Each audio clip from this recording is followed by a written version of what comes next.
I get a lot of questions about how did I sleep train my twins without doing cry it out? And I'll let you know, as a pediatrician and a mom, what I did.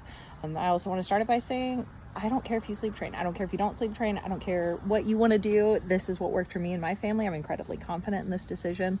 So if you have something negative to say, take it elsewhere, because I feel good about the decision I made. So first is that my twins were born 2 days before shutdown from COVID. So we had no help. We were still wiping down milk, people. And so we were entirely solo. Daycare's shut down. So it was just me.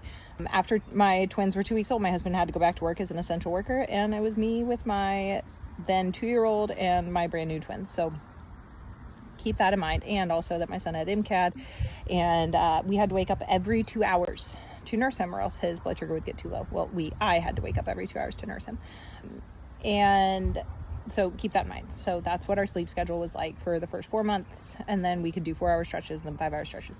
So around the time they were 8 or 9 months, they were waking on alternating hours. And it was a lot. And I remember very specifically one night my husband said, "What are we supposed to do? Wake up every hour until one of us dies?" I was like, "Yeah, that's a good point." So we started sleep training. So here's what we did. My kids were all breastfed. I would nurse them before bed.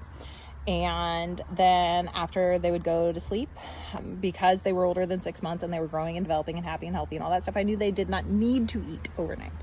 We would do a bedtime snack. We would nurse, go to bed. Then overnight, whenever they would cry, I would go in after like a minute and I would soothe them. I wouldn't put them back to sleep, but I would like get them calm, and then I would leave again. And they would fuss or whatever, and we would increase the amount of time that we were out of the room until we would max it at like 5 to 8 minutes. My theory being, like, if I was going to the bathroom or taking a shower, like, that's how long they'd have to wait anyway.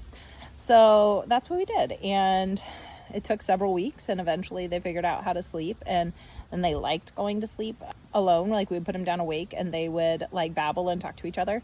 It is hard having twins because they would wake each other up. They shared a room. They still share a room. And that's what we did. If they were just like in there gabbing, we left them. If they weren't mad, we'd let them be. I didn't try to make a happy baby happier kind of a deal. So that's what they did. And then whenever they got potty trained, we moved them. We took the front off of their cribs, so they were in a toddler bed, and then they had full access to the rest of the house. Now they're in my bed every night. So there's that.